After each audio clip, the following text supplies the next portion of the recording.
Hey guys, welcome to PM Pathshala guys. Happy independence to all.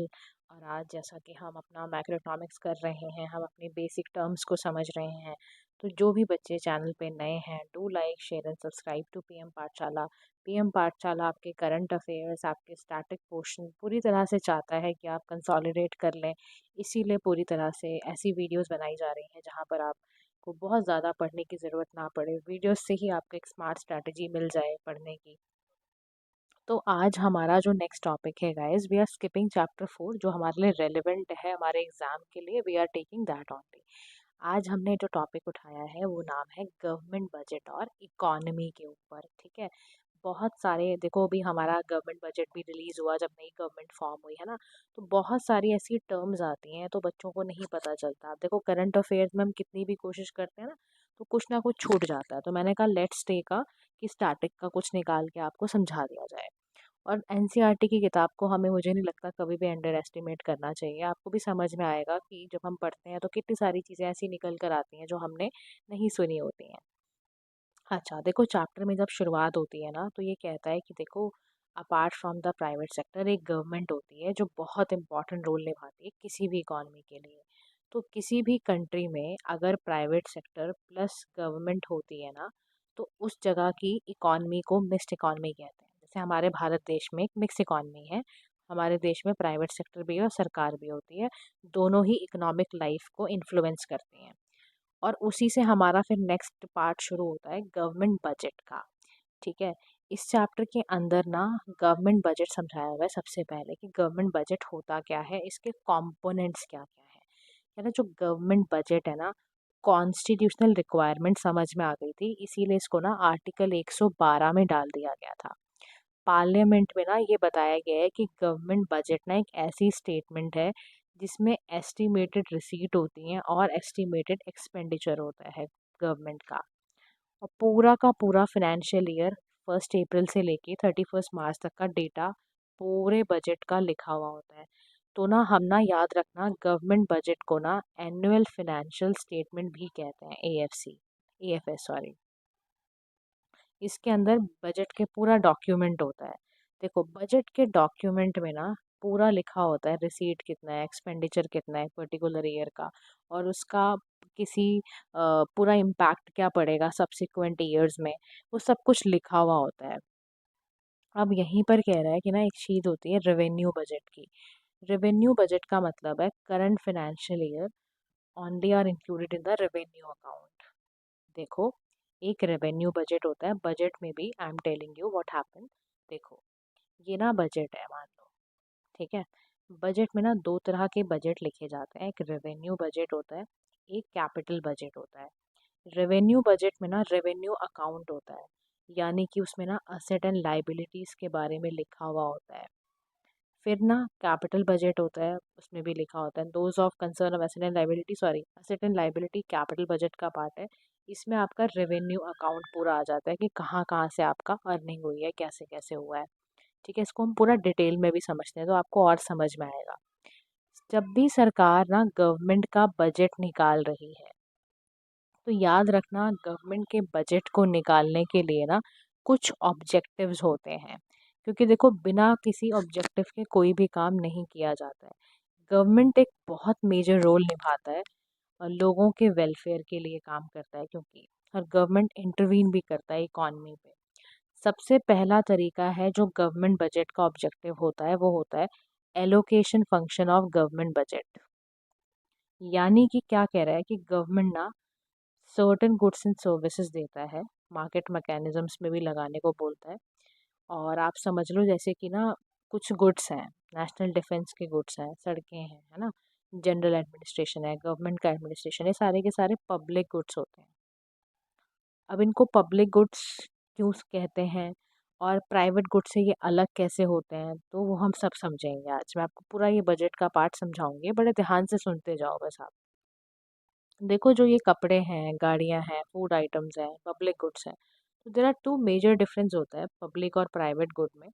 देखो, एक तो benefit समझ लो पहले। पब्लिक गुड का बेनिफिट पता है क्या होता है? सबसे ज़्यादा बेनिफिट इसका ये है कि ये सभी के लिए अवेलेबल है। जैसे सड़क है, सभी की है, पब्लिक गुड है, उस पर कोई भी चल सकता है। आप किसी को ये थोड़ा ना कह सकते हो कि ये सड़क मेरी बाप की है, मैं नहीं चलूंगा। या तू नहीं चल सकता। ऐसा नहीं बोल सकते आप, क्योंकि सड़क जो है वो एक पब्लिक गुड है और किसी एक पर्टिकुलर कंज्यूमर के लिए रिस्ट्रिक्टेड नहीं है। फॉर एग्जाम्पल, अगर कोई व्यक्ति चॉकलेट खाता है या शर्ट पहनता है, तो वो किसी दूसरे बंदे को अवेलेबल नहीं होगा। मान लो एक बंदा कुछ खा रहा है, आप उसका छीन थोड़ा ना लोगे, बिकॉज उसका वो पर्सनल कंजम्पशन वाला गुड है। लेकिन जो सड़क पे चल रहा है, तो सड़क है, पार्क्स हैं, आपका एयर है, ये सबके लिए होता है। ठीक है, तो ये ध्यान रखना। लेकिन कह रहे हैं कि एक बात मैं आपको और कहना चाहता हूँ, कह रहे देखो, जब भी हम पब्लिक पार्क या हम ये बात करते हैं कि हमें एयर पोल्यूशन को रिड्यूस करने के लिए कुछ मेजरमेंट लेने चाहिए, तो benefits will be available to all. आपको पता है, अगर हवा साफ होगी किसी भी जगह की, तो वो सभी को हेल्प करेगी, है ना।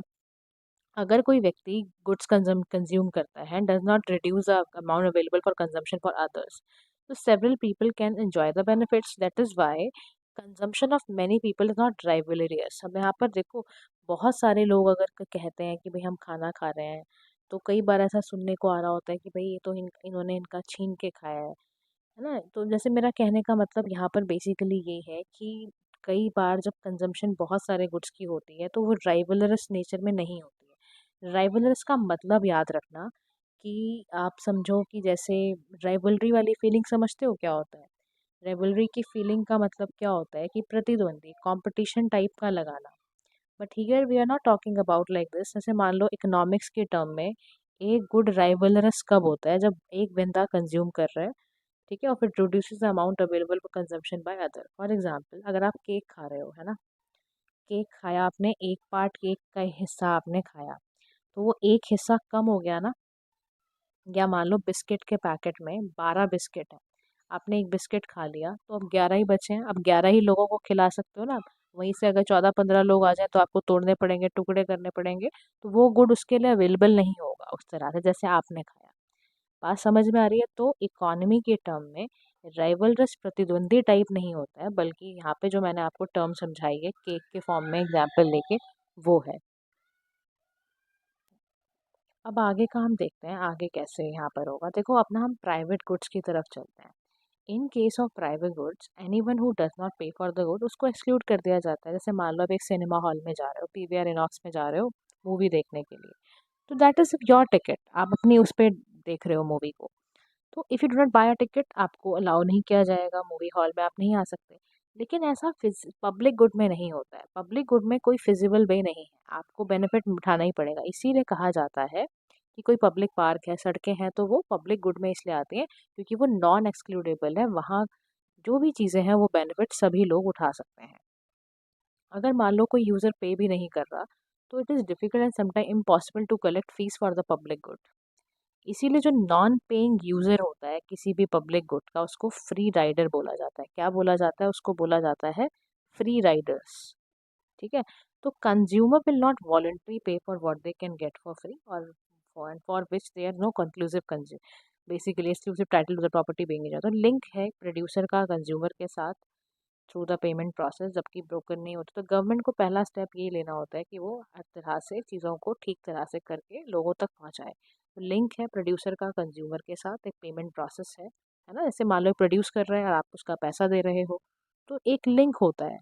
And the government must step in to provide for such good, इसीलिए गवर्नमेंट को भी देना पड़ता है। अब देखो, एक चीज़ अब अलग आने वाली है। क्या? देखो, कुछ ना कॉन्सेप्ट हैं जो थोड़े से अलग हैं। एक डिफरेंस है पब्लिक प्रोविजन, एक है पब्लिक प्रोडक्शन। दो अलग अलग टर्म्स हैं। पब्लिक प्रोविजन का मतलब है जो कि फिनेंस किया जा रहा है बजट से, और उसको बिना डायरेक्ट पेमेंट के यूज़ कर सकते हैं। पब्लिक गुड जो कि गवर्नमेंट प्रोड्यूस करती है या प्राइवेट सेक्टर प्रोड्यूस कर रहा है अगर, तो जब भी goods produce directly by the government होता है, तो उसको पब्लिक प्रोडक्शन कहते हैं। तो मैंने आपको क्या बताया, दो तरह की टर्म्स हैं, दो तरह के पीपी हैं। एक है पब्लिक प्रोविजन, यानी कि जो कि फिनेंस बजट के थ्रू हो रहा है, बिना डायरेक्ट पेमेंट किया आप उसको यूज़ कर सकते हो। एक पब्लिक गुड वो होता है जो सरकार या प्राइवेट सेक्टर प्रोड्यूस करके देती है, तो उसको हम क्या कहते हैं? Public production. ये दोनों बातों को आपको ध्यान रखना है। अब अगर मान लो सवाल आ जाए कि पब्लिक प्रोविजन में एग्जाम्पल क्या है ना, पब्लिक प्रोविजन आप कैसे समझा पाओगे? तो पब्लिक प्रोविजन बेसिकली आप कह सकते हो कि जैसे गवर्नमेंट ना एजुकेशन प्रोवाइड करती है ना। Because an educated population can have positive externality, उससे उनको हायर इनकम मिलेगा। तो पब्लिक प्रोविजन में जैसे आप कहना कि एजुकेशन पे जैसे सरकार पैसा लगाती है, इससे क्राइम रेट कम होंगे, इससे हायर इनकम बढ़ेगी, तो पॉजिटिव प्रोविजंस हैं ये। बात समझ रहे हो? तो जैसे good provision of government provision of education, बात समझ गए? पब्लिक प्रोविजन में क्या एग्जाम्पल आएगा? एक हमने बात करी पब्लिक प्रोडक्शन के बारे में। पब्लिक प्रोडक्शन में क्या एग्जाम्पल डालोगे? पब्लिक प्रोडक्शन में आप ये एग्जाम्पल डालना कि कोई भी गुड्स एंड सर्विसेज जो सिटीजन्स को फ्री मिले या लो कॉस्ट में मिले, है ना? जैसे कि स्ट्रीट लाइट मिलती है या लाइट हाउस मिलते हैं, वाटर की सप्लाई मिलती है, ये सारे के सारे क्या होते हैं? पब्लिक गुड होते हैं, ध्यान रखना। या क्लीन एयर है, ये सारे के सारे पब्लिक गुड प्रोडक्शन में आएंगे। और पब्लिक प्रोडक्शन में यही सारी चीज़ें की जाती हैं, जैसे पब्लिक प्रोडक्शन में स्ट्रीट लाइट लगवा दी गई, ये सारी चीज़ें पब्लिक प्रोडक्शन में आती हैं। बात समझ आ गई? अब हम चलते हैं सेकेंड ऑब्जेक्टिव में कि गवर्नमेंट बजट को क्यों प्रिपेयर किया जाता है। उसका कारण है redistribution function of government budget. देखो, हम ना चैप्टर 2 से जब हमने नेशनल इनकम को समझा, टोटल नेशनल इनकम कंट्री की कैसे होती है और प्राइवेट सेक्टर से कैसे निकालते हैं, फर्म और हाउस होल्ड में क्या कनेक्शन होता है, सरकार का उसमें क्या कनेक्शन होता है, हमने एक बात देखी, out of private income what finally reaches house hold, उसको हम पर्सनल इनकम कहते हैं।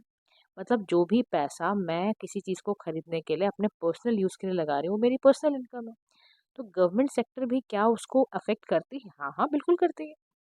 मान लो मेरी 2.5 लाख सैलरी है एक मंथ की, तो पूरा पैसा थोड़ा ना मैं कंज्यूम कर सकती हूँ अपनी पर्सनल चॉइसेस के लिए। मुझे इसमें से कुछ पैसा टैक्स देना पड़ेगा, कुछ पैसा ट्रांसफ़र करना पड़ता है, गवर्नमेंट को ट्रांसफ़र करना पड़ता है। तो यानी कि जो गवर्नमेंट है वो डिस्ट्रीब्यूशन ऑफ इनकम पर विश्वास रखती है, क्योंकि गवर्नमेंट का ये कहना है कि किसी एक व्यक्ति की 2.5 लाख सैलरी है, एक व्यक्ति की सैलरी 15,000 रुपये ही है, मान लो महीने की तनख्वाह लिख दी मैंने, ये पर मंथ की सैलरी है दोनों की जगह पर। अब ये इसकी ज़िंदगी थोड़ी आसान करने के लिए सरकार क्या करेगी? पब्लिक गुड बनाएगी, पब्लिक प्रोविजन क्रिएट करने के लिए इससे टैक्स मांगेगी। तो उसी को यहाँ पर कहता है कि सोसाइटी को जस्टिफाई सोसाइटी बनाने के लिए, फेयर तरीके से चलाने के लिए रीडिस्ट्रीब्यूशन फंक्शन कराया जाता है। And that is the basic aim of your budget. ठीक है। तीसरा बजट का जो फंक्शन है या ऑब्जेक्टिव है वो है गवर्नमेंट बजट का स्टेबलाइजेशन होना।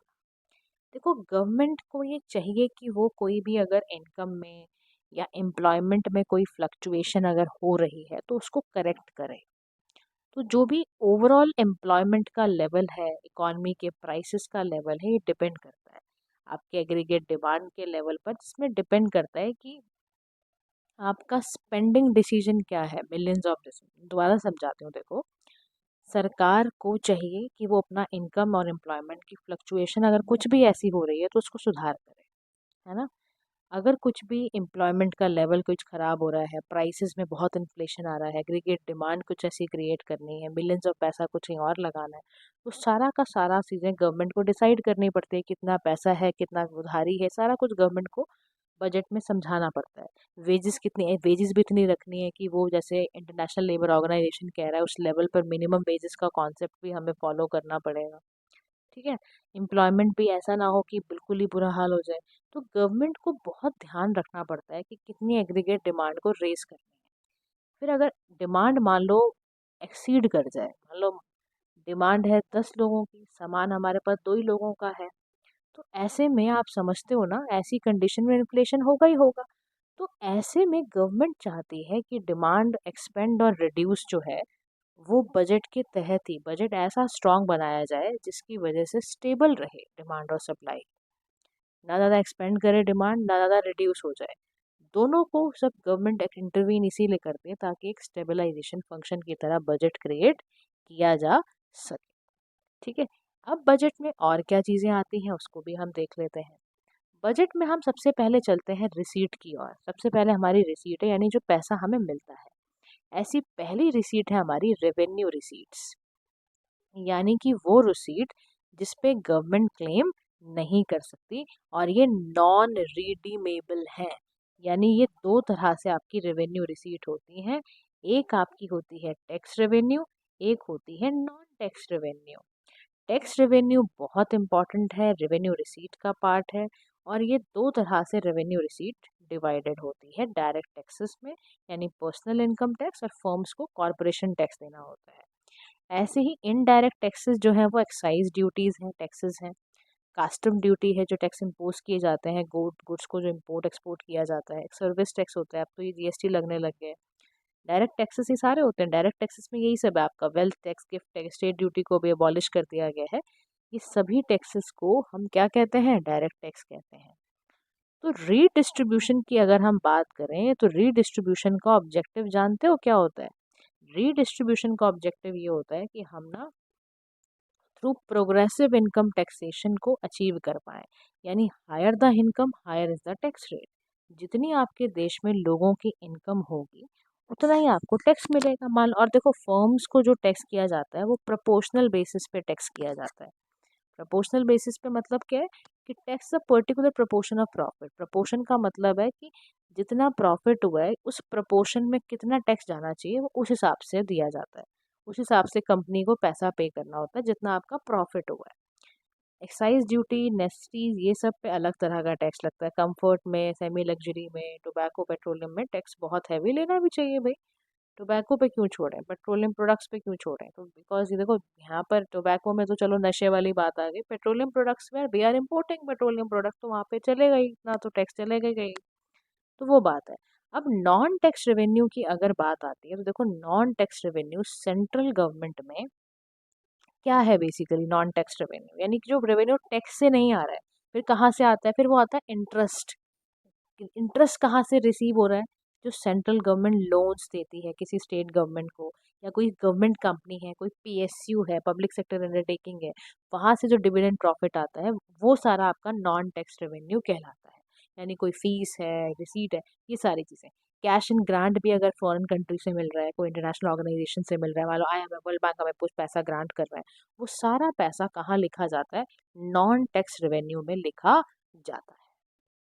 अब इन्होंने एस्टिमेट्स बताए हैं कि कैसे कैसे एस्टिमेट्स रेवेन्यू रिसीट के लगाए जाते हैं। तो पहला रिसीट है कैपिटल रिसीट वाला मामला। एक सरकार को ना देखो कैसे पैसा मिलता है, बाय वे ऑफ लोन्स, या हम सेल कर देते हैं, एसेट वगैरह बेच देते हैं।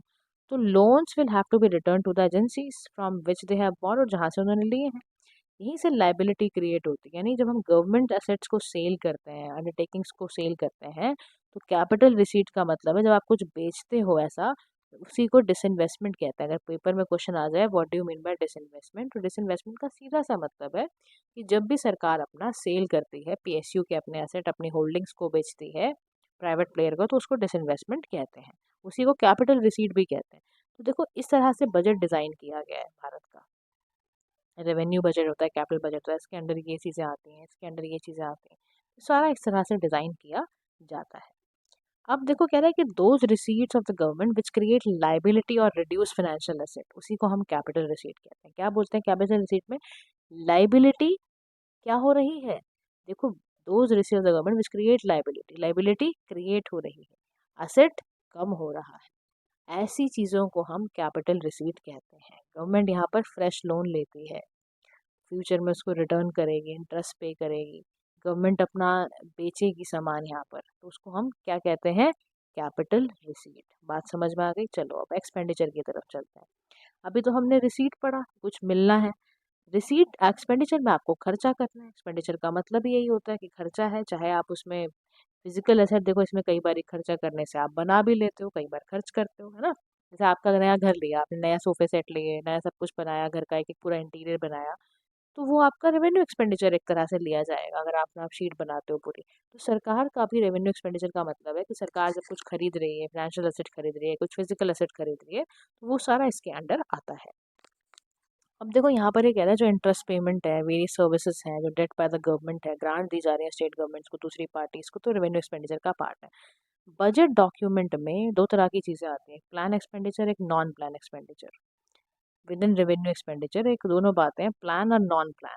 तो according to this classification, plan revenue expenditure का मतलब है सेंट्रल प्लान, जैसे 5 ईयर प्लान है, या सेंट्रल असिस्टेंस दे रहे हो आप स्टेट को, यूनियन टेरिटरीज को। ऐसे ही नॉन प्लान एक्सपेंडिचर में क्या है? अनदर कॉम्पोनेंट है। यहाँ पर आप कई बार ऐसे इकोनॉमिक है, सोशल सर्विसेज में पैसा खर्च कर रहे हो, तो वो सारा। नॉन प्लान एक्सपेंडिचर का मतलब है जो आपका इंटरेस्ट पेमेंट है। ये प्लान थोड़ा ना करिए आपने, सैलरी, पेंशन, सब्सिडी, ये तो पैसा देना ही देना है, इसमें कोई प्लानिंग की ज़रूरत ही नहीं है। प्लान वहाँ करना पड़ा आपको, कहाँ करना पड़ा प्लान?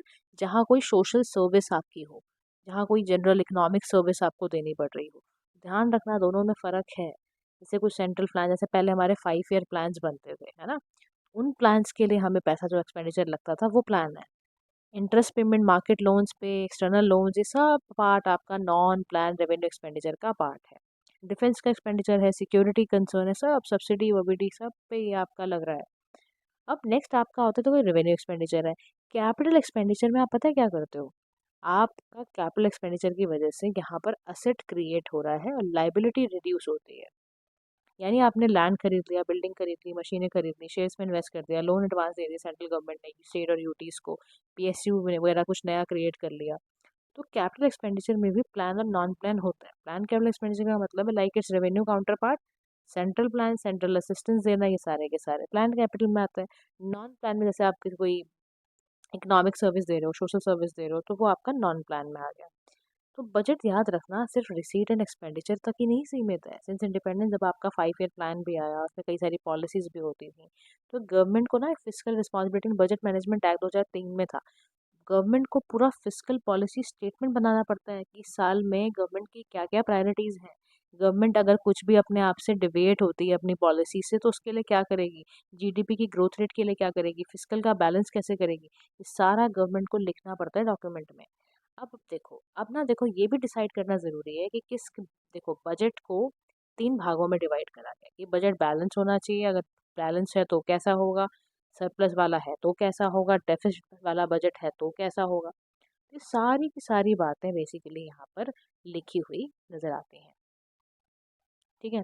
अब देखो, अगर ना गवर्नमेंट ना स्पेंड करती है amount equal to revenue it collects, अगर ना गवर्नमेंट, जैसे देखो आपने ना जितना रिसीट इक्वल टू अगर एक्सपेंडिचर है तो बैलेंस है बजट।